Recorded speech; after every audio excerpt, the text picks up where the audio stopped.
Darling, we've had one hell of a time, but the question on everybody's mind, where is the darling, we've had one hell of a time, but the question on everybody's mind. God damn it. All right, well, give me about 30 minutes to figure out how to make an egg cream. I've never had an egg cream. I don't really know what that is. Super disappointed in both of you. Moving on. Okay. Should we intro the show, guys? Yeah. We should do it. I feel like this is going to end up on the show, probably. Probably. Awkward and terrible. If you know the Supple Boiz editing styles, our tendency is to leave in as much stuff that you would typically think should be cut out as possible. I don't know if you heard the episodes I sent you last night, but I left in a little Rosenberg embarrassment right at the end of part 2. Love it. Love it. No, it's This is the show. Welcome, ladies and gentlemen. This is the show. Welcome. This is the show. It's called Ideas Don't Bleed. Don't Bleed. Oh my God. It's called a soft intro. We like it to be like you fell asleep at a party and the 3 least interesting guys sat down on the couch you were on and started talking, and that's how you woke up. That's the way we ease you in. Yeah. You were having an awesome time, too awesome a time. You passed out and you woke up and there were 3 guys talking about podcasting and egg creams. I have to say, like, I really like, I do like, you know, I haven't had an opportunity to sort of say this, but I really do. I really like the title of the podcast. No, because like we don't talk about the title of the podcast. no, but because like not only is it sort of strongly evocative, like it's also like it's factually correct. Like they don't. That's true. Yeah. They can't. I didn't want a title. They can't. That wasn't true. Like, that's called fraud, and it's not legal. I didn't want to do that. You're a smart guy and you're an honest guy.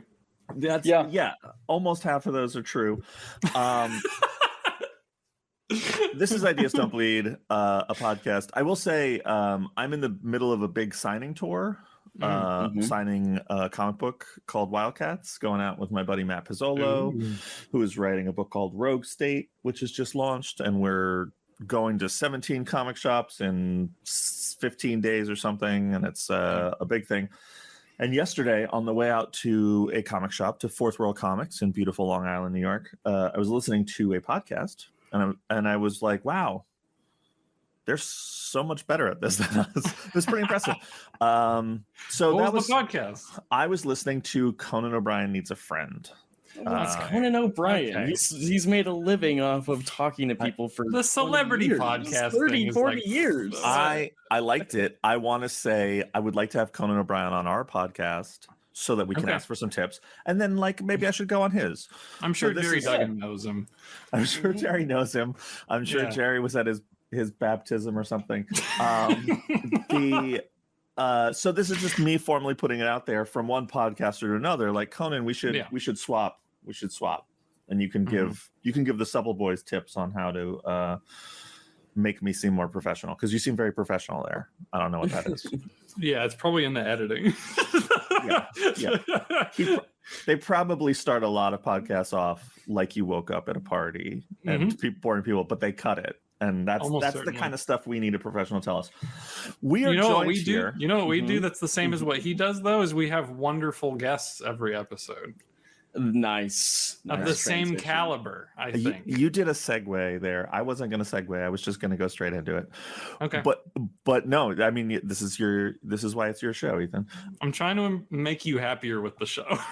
I'm happy. I don't want the show to seem more professional. That's not my brand. Professionalism has never been my brand. Yeah. We are joined here today by comic book writer, author, and Prime Minister of England, Mr. Alex Paknadel. Wow. I mean, I will probably get my turn. It is shaping up that way. It seems that way, yeah. You've only got... How many people have they gone through this month? They got to just move faster.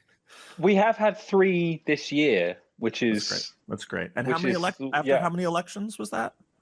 That would be 0, Matthew. Oh, 0. 3 prime ministers, 0. Yeah, it's I mean, there are sort of vague accusations of democratic backsliding going on, but I don't think we need to take those seriously. We're not. Okay. We don't need to get into that. Yeah. We'll do that for our other podcast. What is going on in England? And you all like and subscribe to that, which is available only to the founders tier members. Yeah, that's founders tier. It's they but like the show is like not 90% offal recipes. Yeah, it's mostly a cooking show. It's the extra just like version of what is this? What is this grey meat? Oh, that's a tube. We just eat tubes in England. We could do wrap the whole it in a show. Pie. Like we could do the whole tube pie. If it's got a flaky crust, you guys like it. It's fine. Yeah. Tube pasty, as they call it. Yeah, tube pasty. Just vein pasty. Yeah. So, Alex, you are a comic book writer known for various comic books such as Giga and Red Fork, and you are currently writing a comic book that is near and dear to my heart called DC versus Vampires All Out War. And you've done stuff at Marvel and Boom and Vault, and you're quite the accomplished comic book writer. So our first question, as a sort of get to know you, even though this has already been going on for a really long time, is the sort of broad open, you have the floor question of why comics? Why do you make comics?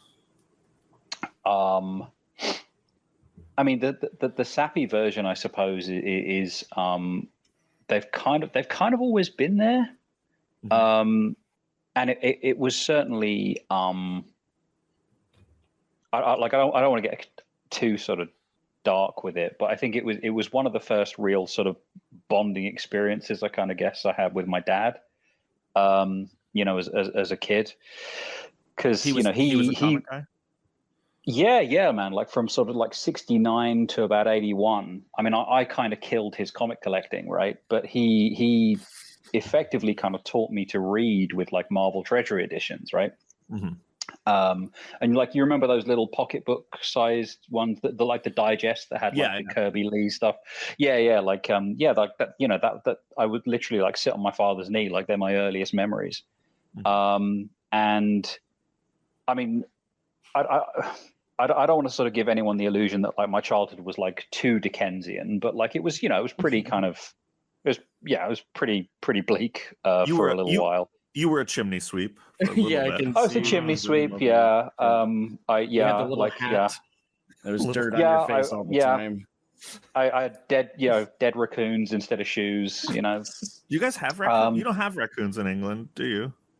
No, I was trying to put it in a context that would be intelligible to an American audience. I was syndicating for for an American audience, man. We tend to just punch in. Have raccoons? There's just no raccoons. No, there's no raccoons in England. No. What? You know what they don't have there? They don't have rabies. It's great. You can let anything bite you. Is that true? Wow. Yeah, they don't have anything rabies. and anyone. Yeah, it's a wonderful thing. We although our red squirrels have been killed by your gray squirrels. Oh, sucks. sad. Wow. I'm sorry. Yeah, we used to have red squirrels, but all of your gray squirrels killed them because they're badass. How did they get there? How did our trade? We traded squirrels. Like they came over on shipping containers and basically just massacred the local red squirrel population.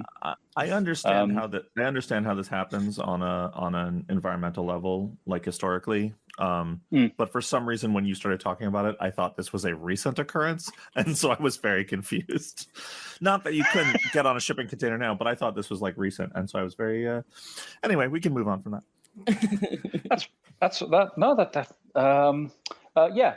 Anyway, always loved them, and I suspect because you and I are a similar age, I had the same sort of formative experience, which was like I remember like I got super sick when I was quite young, and my dad brought me in. He didn't normally let me read like the good stuff. I mean, not that the Marvel Treasure editions weren't the good stuff, but like the stuff that was like worth money, he wouldn't let me read it. But when I got super sick, he felt really bad, and so he brought in a stack of like Claremont Cochrane, Claremont Byrne X-Men's, and I just kind of fell in love. And purely by chance, like when I got out of the hospital, it was like a month before X-Men 1 dropped. And so like I went to Forbidden Planet in London. Like there was the first time I'd ever been to like a specialty store. And the first time I'd ever been to a specialty store was for X-Men 1, which was like the biggest thing that had ever happened ever. Sure. And like, I just remember like after that, just going, I remember sort of saying to my dad, I was like, how old, who's the youngest person who's like ever done it? And my dad was kind of going, well, I think it was Jim Shooter. I think Jim Shooter started writing like Legion when he was like 13 or something. And I was like, cool, I'm going to do it at 12. And I think I did it at 34. So I mean, you were close. You were close. Yeah. I missed by a whisker, man. I mean, we tease, but I have a real love for those, like like friend of the show Steve Orlando. Like he was one of those people who was like at 12 was like, I want to write comics, and then like that. I have a real soft spot for that, for like people who are like, this was my childhood dream and I'm doing it. Like, how do you not sort of root for that? Like that's such a fun thing. For me, it wasn't my childhood dream to write comics. I was a huge comics fan, but I didn't ever think about making them because I didn't know how to draw. And like, you just wanted to like butcher squirrels. Like that was your I was trying to figure out how to trade gray squirrels with other developed countries, and I found out that how can I do this on a professional level? And like just professional squirrel eugenics. It was like, I have access to squirrels. I live by a park. How can I make a living trading them? And to me, this always sounds stupid, and so I don't tell the story very often. But like, despite the fact that both of my parents were writers, I never thought about the idea of writing comics. Like I understood that they were written by people, but it never seemed like a job that people would have. Which, like, I know other people who tell that story, but they're like, their parents weren't in the creative fields. Like my parents literally had the job of writing, and I still never sort of processed that would be a job you could have and do in a real way. And so I mean, part of it also, I think a lot of people developed, and maybe this is your story, maybe it's not, but like, it sounds like you had your dad to sort of help steer you. For a lot of people, I think they had who are like wanted to be creators as kids. They had a friend group who they would like write and draw things together or spit ideas at each other and stuff. And for me, comics was very solitary. I read by myself. I didn't talk to other people about it.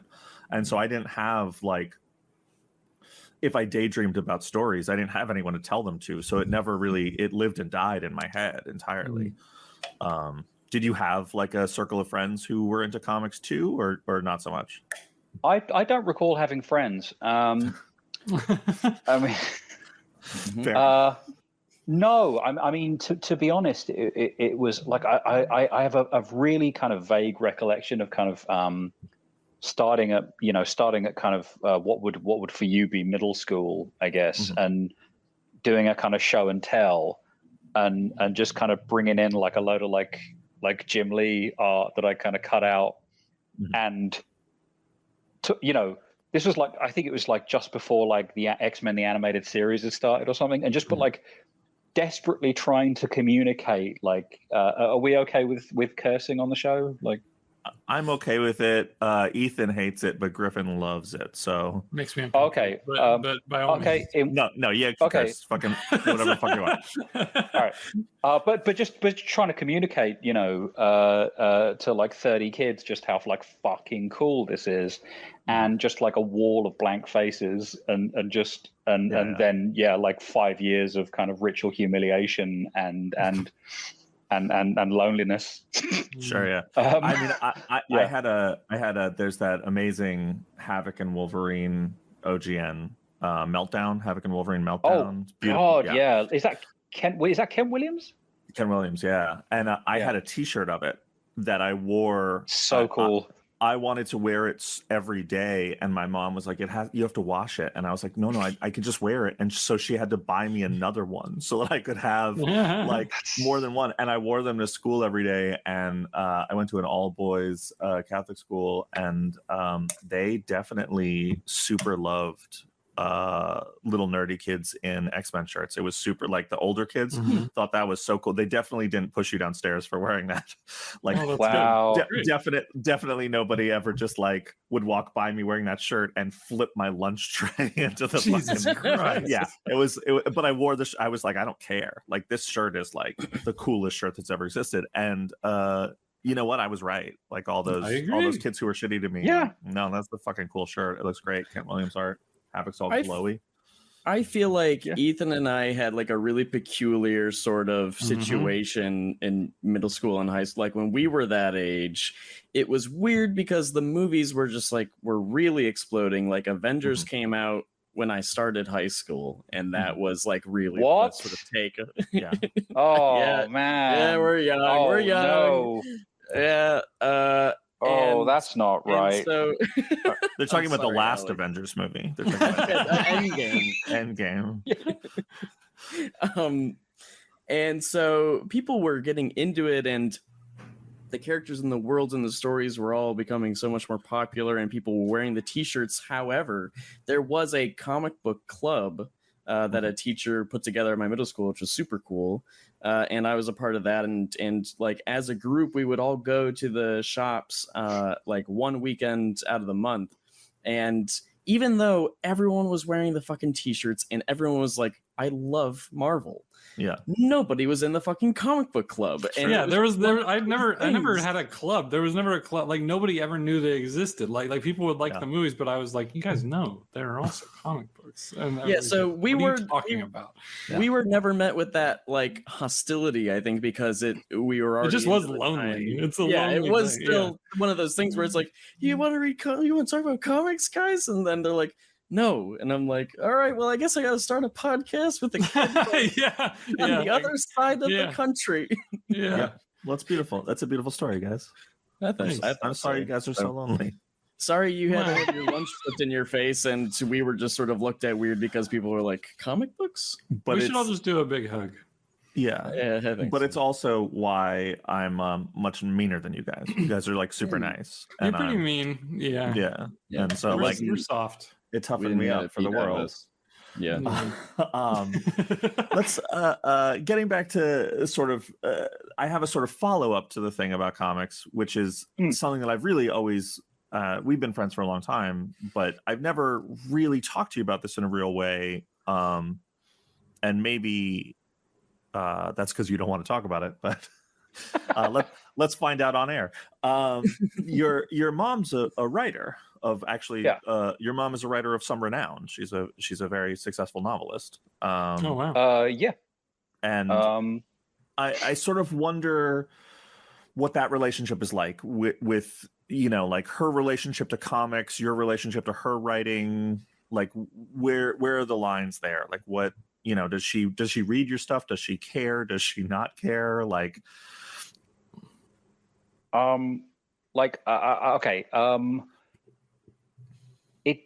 It's interesting because it was kind of never there. It was never like a formative part of our relationship, right? Because her first novel wasn't published until I was in college. And I think she's now published, I think 38 novels, which is insane. Yeah. Wow. But yeah, so it was never really sort of something we shared kind of growing up. And like, I mean, full disclosure, I tried to read one of her novels and I hit the first sex scene and just like noped out forever. Sure. Like I was that like, Friends episode with Chandler's. Yeah, man, just nope. I'm like, man. I definitely didn't. You know, I asked partially because of my relationship with. Yeah, of course. My parents being writers, my dad specifically being a very prolific writer. But that's funny because definitely one of his books has a very intense sex scene, and I read it in like junior high and was just like, I never read a book like that, let alone a book that my dad wrote. And I was like, oh man, that's I still think back on it. And I'm like, I feel like he should have told me not to read it, but I don't know. Like, I don't know. I don't actually know if I feel like that. But and my lunch tray's on the floor. Yeah. I'm lying at the bottom of the stairwell. Jesus. So, like, yeah. Can you imagine like being Philip Roth's kid, like after like Portnoy's complaint, like, oh, like your dad wrote like the one about like jerking off. Yeah, I wrote. Yeah, that's dad. Like, yeah, yeah. I mean, I don't think we're crying poor us here, but like there are, you know, the children of actors who it's like, oh, well, that your dad's famous for like showing his wang in a movie that everybody saw, you know, whatever it is. Like, there's far more embarrassing things than our parents acknowledging that sex exists. But it definitely was a moment for me, for sure. She doesn't read my comics. I don't really read her books. Sure. And I think that's safer. Do you have like conversations with her about? Yeah, absolutely. No? Because I think the thing that's cool is that if I hadn't had my mom in my life, I think she kind of kept me. I want to say it's very pretentious, but like, I guess like intellectually kind of omnivorous. If I hadn't had my mom, I think I would have been like, I would have just been into comics, which is, you know, great. But then you can only make comics that are about comics, and it all becomes a Xerox of a Xerox of a Xerox of a Xerox. So like, it was my mom who kind of pushed me to sort of study literature and that kind of thing. And, you know, I think that kind of keeps the mix a bit fresher. You know? Yeah. Talking about sort of having a broad palette, I'm sort of always intrigued by your stuff because you, I tend to think of you as a sci-fi writer. You read a lot of sci-fi and you have a lot of sci-fi ideas, which is interesting because I feel like for a lot of today's comics writers, they jump around in genre, and you do horror, you do other stuff, but like you keep coming back to sci-fi in a big way in your own work. And I think a lot of the stuff you do at work for hire stuff like has a lot of big sci-fi ideas. Do you feel like in your heart you're a sci-fi writer? Do you feel like, not to pigeonhole you, but to be like, I'm in this tradition? Like, does that feel like something how you'd identify yourself, or not really? I mean, I think in a lot of respects, I think my work transcends genre.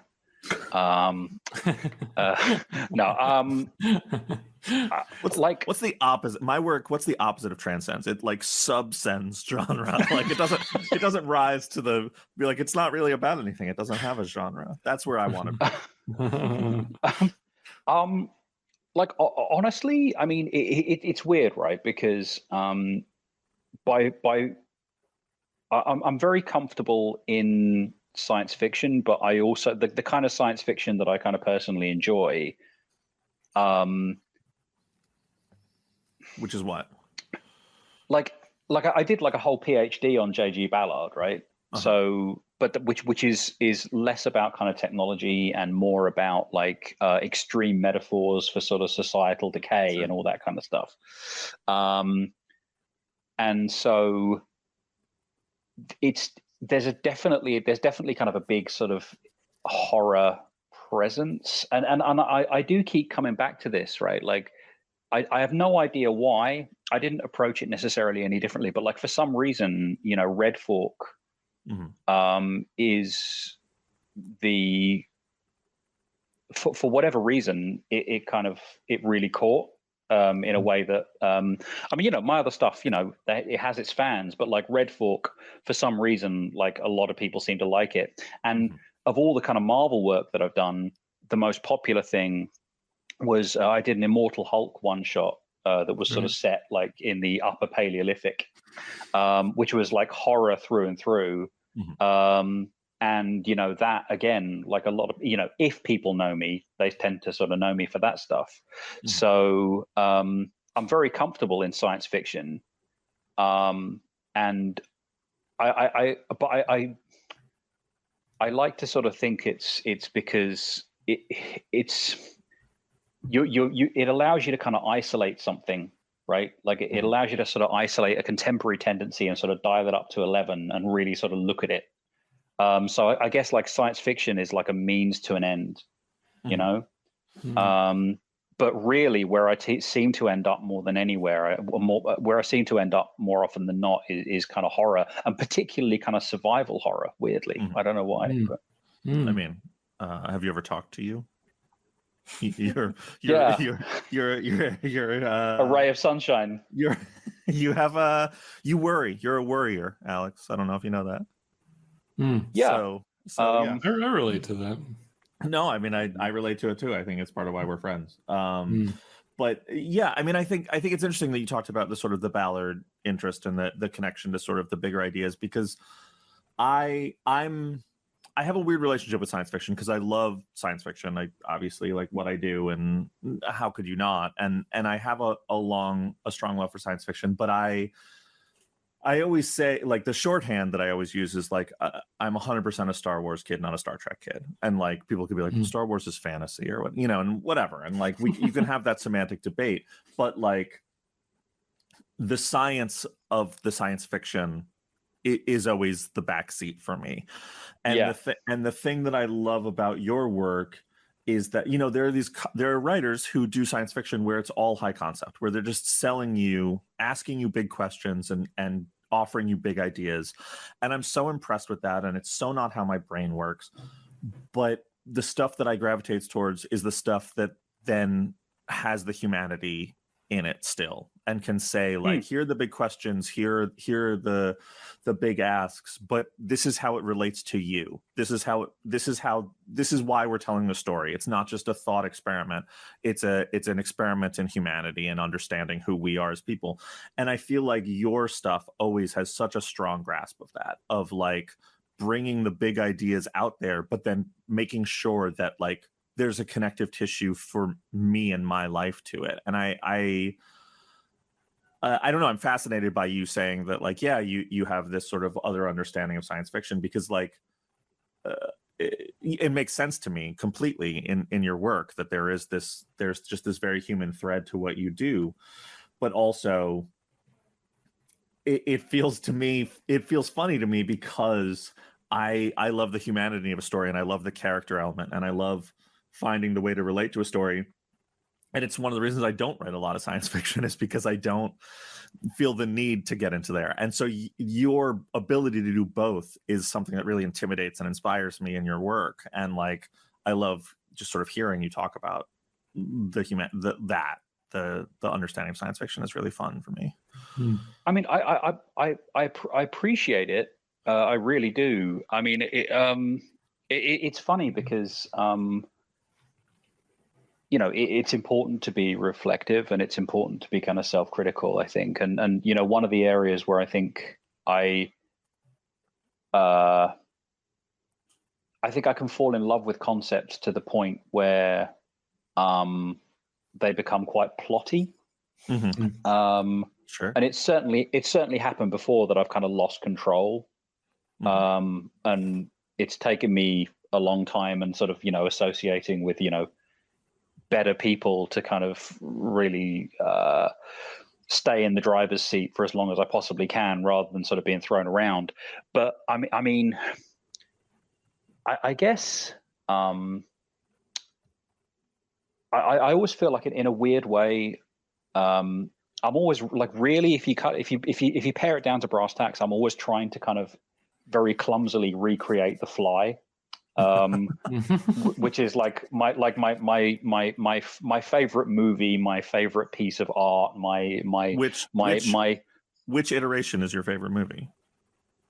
The Cronenberg one, the remake, is like my creative kind of pole star. I think it's a perfect piece of art. I think it and that I think is what science fiction kind of means to me.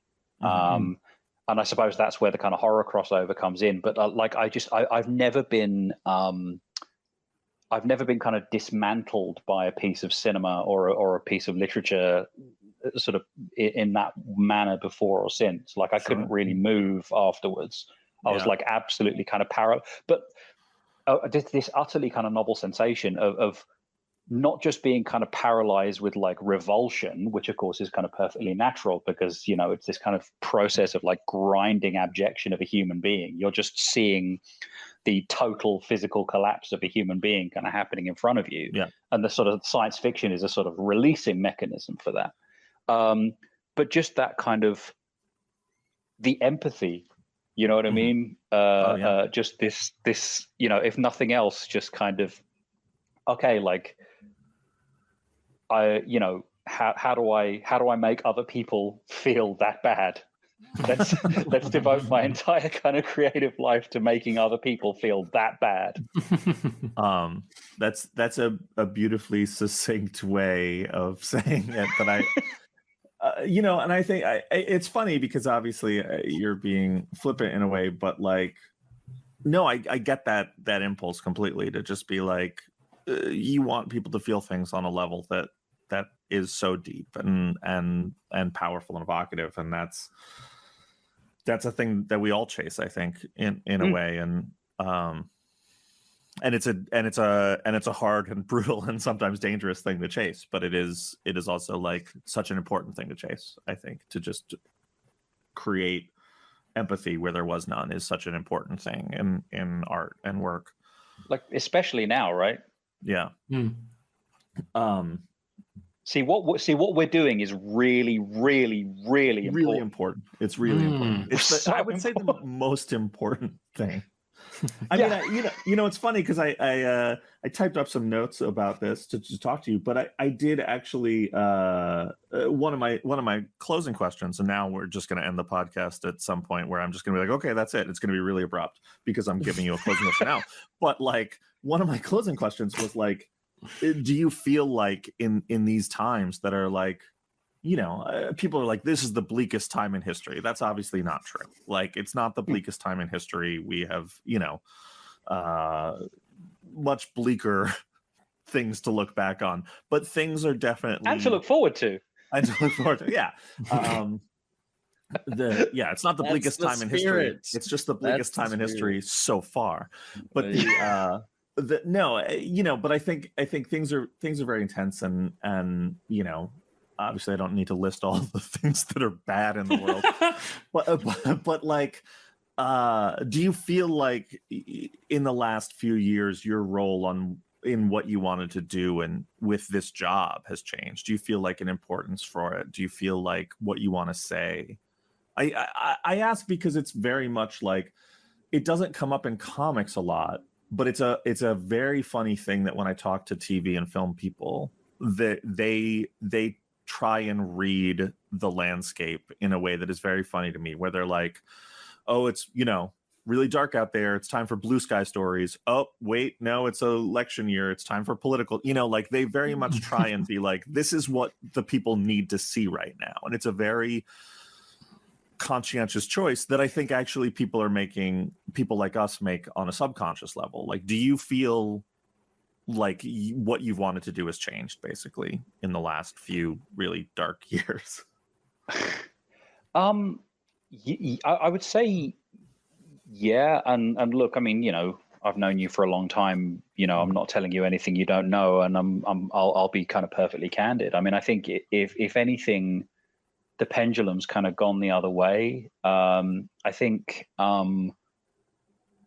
from like, I was kind of building up. I was building up a bit of a kind of head of steam career-wise, I think around about 2015. And then, you know, everything, you know, not just in your country, but kind of globally, when everything sort of started happening in 2016, I started, you know, look, man, like I'm not laying any kind of special claim to any special trauma at all. Far from it. Right. But like it freaked me out. And, sure. I don't think I handled it well because, you know, my instinctive reaction was to become kind of intensely kind of polemical. And so like all of a sudden I've stopped writing stories and I've started writing diatribes, manifestos, with very kind of superficial, very strident kind of messages, right? Sure. Because and frankly, like I think I became a bore because I'm not, you know, I'm preaching to the choir for one. Yeah. And I think like I derailed my career a little bit there because I was only doing that kind of thing. Because I kind of felt at the time that I had this tremendous kind of sense of mission, you know, as though I was kind of, okay, well, like, you know, I have to be kind of part of a kind of, you know, I can't just stand back and, you know, but like, you know, not realizing at the time that that's not how people kind of consume anything, you know, if they want to be preached at, they'll go to church. Yeah. And it's not really been, you know, for the last kind of few years, you know, since you know, you helped me with this, Ram V helped me with this, Dan Waters helped me with this. But, you know, there was almost like a kind of intervention, I think, you know, where it was, and I'm sorry, I'm being very candid here. I hope it's okay. But, you know, where some friends kind of took me to one side and just sort of said, look, you know, you have other stories in you, right? Yeah. And so allowing myself to sort of be luxurious enough with myself to kind of tell other stories. And like, lo and behold, this last few years, like you know, whatever the kind of the index of kind of success is, you know, some more things have sort of started happening for me, and I've been a hell of a lot happier. Just you know, not sort of feeling that like I have to write stories that are also in any way kind of curative. Like I remember talking to Nick Harkaway, an author called Nick Harkaway, about it. You know, just about like the function of art. And this is a few years ago, and I think this is actually where I sort of started to change. And to sort of move away from that sort of polemical thing. And you know, he was just sort of talking about, you know, the gathering storm clouds and saying sort of how impotent he felt, you know, in the sort of face of that. And I almost kind of answered like my own question in a weird way, because he was like, what are we supposed to do here? And I said, well, I guess really it's, you know, our job. We can't fix anything. Art's never fixed anything. It never has. All it's ever done is consoled. It's consolation. You know, it's not curative. It's palliative. It eases pain, right? And I think once you sort of view it in those terms, you know, and then all of a sudden, for instance, like escapism becomes a really like noble endeavor. For sure. Like the world's dark as shit, and you know you're giving people like half an hour away from it. What a beautiful thing to do for someone, you know? Yeah. I mean, I know exactly what you're talking about, because I remember, you know, I think you and me are pretty politically aligned in a lot of our beliefs, but I remember, you know, the need to sort of put positioning statements out into the world and just be like, this is what I believe. Like, these are fundamental things. I think, you know, you treat people with respect, you treat people with empathy, like you know, you have empathy for people, you caring about people, like above religion, above borders, above economic status. Like, these are things that like are fundamental to me, and things like, you know, and things that come from that, like that don't feel like political statements, but sort of we're starting to feel like political statements, to be like, I care about everybody regardless of who they are or where they came from, started to feel like a political statement. And it felt important to make it and say things like that. And for a long time, I kept trying to figure out, like, how do I put that in my work? Like, how do I put that, you know, empathy and caring about people and being good to people and like respecting people and who they are and what they want out of life. Like those are important things that I think matter. And at a certain point, and I think that's something that I do try and still put in my work. But at a certain point, yes, that idea of like, sometimes you need to stand in front of a crowd and wave a flag so that they don't feel alone. And sometimes you need to hold an umbrella over them so they don't know that there's a storm at all. Like both of these things are important and both of these things matter. And like, did you just extemporize that? Is that something that just fell out of your head? Yeah. Why? That was okay. That's beautiful. I mean, we're gonna have it on a shirt tomorrow, but today it just came out. I got stickers made today, guys. It's all happening. You should do this for a living. Definitely not. But yeah, you know, and I feel like there's the idea of creating escapism really has become a very sort of noble endeavor in my head in a lot of ways, and I'm bad at it. Because my brain, what are you talking about? I you know, I made a cute book about little kids doing crimes, and then like my instinct was let's kill them all at the end because little kids shouldn't do crimes. Like I'm bad at it.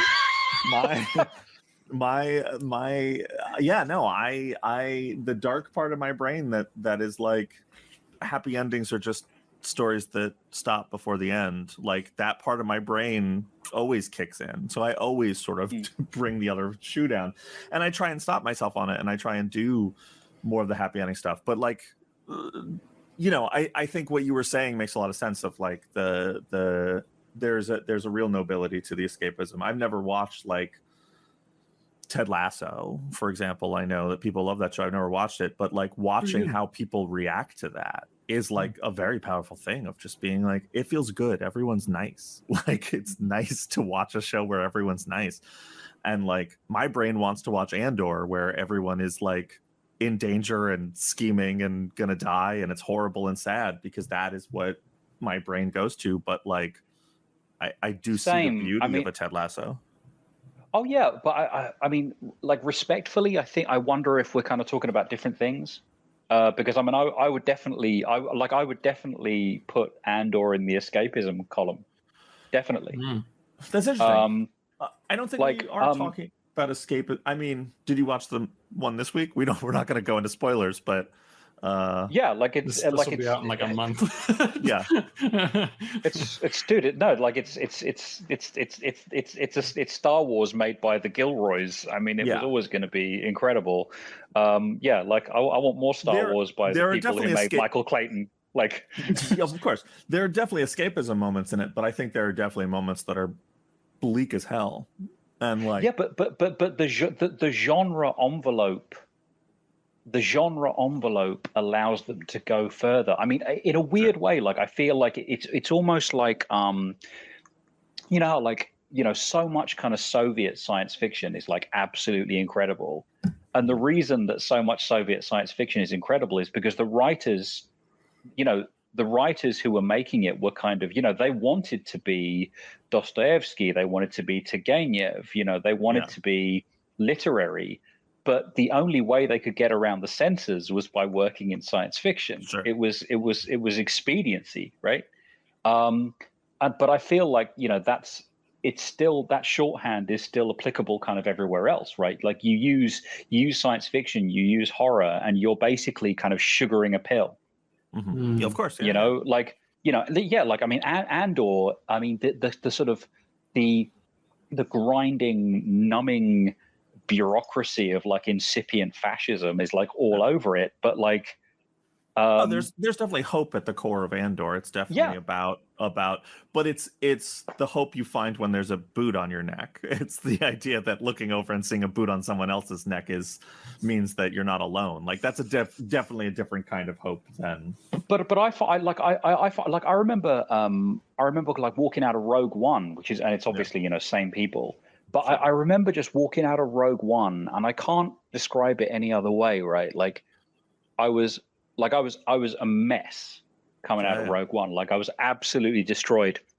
But I just remember feeling so grateful, genuinely, sincerely grateful to the filmmakers for not bullshitting me. Of course. Like because, you know, like like, yes, okay, you can have this rebellion thing. You know, yes, of course, victory is always possible. Yes, of course, all towers fall. Yeah. But it's going to cost you. Yeah. I mean, and I loved them for that, because I can buy that. It's the thing we talked about when we were making DC versus Vampires. We just talked about this the other day on the phone, where I was like, you know, not to give away the ending of our books, but like, you know, there is hope, there is light, but it comes at a price. Like, you have to fight for it. People are going to sacrifice, and what that sacrifice is. And yeah, I see what you're saying. I think there's a world where that is an escapism, but it's not a pure escapism. I guess it's realism with escapism. It's escapism draped over realism. If that makes sense. It's escapism with floors that fry people. With floors that fry people, which really it's when you escape to a cool place, and then that cool place also has fascism, though. Oh no! Your cool beach town is also a fascist beach town. Oh no!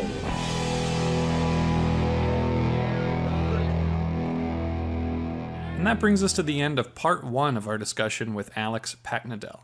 Make sure to follow Alex on Twitter at ALEX PAKNADEL, and check out All Against All at a comic shop near you. To get the latest episodes of this podcast, as well as news, giveaways, and even comics delivered straight to your inbox, go to ashcanpress.com and sign up for the newsletter. We'll be back next week with another wonderful guest, and in the meantime, you can write to us at ideasdon'tbleedpod@gmail.com, or tweet to Matthew Rosenberg at ashcanpress on Twitter, me at Tales to Astonish, or Griffin at Griff Sheridan. We'll include some of your correspondence on the show, and we'd love to hear what you have to say. And big thanks to Summer People for our theme song, Where's the Poison? Thanks so much for listening, and we'll see you next time.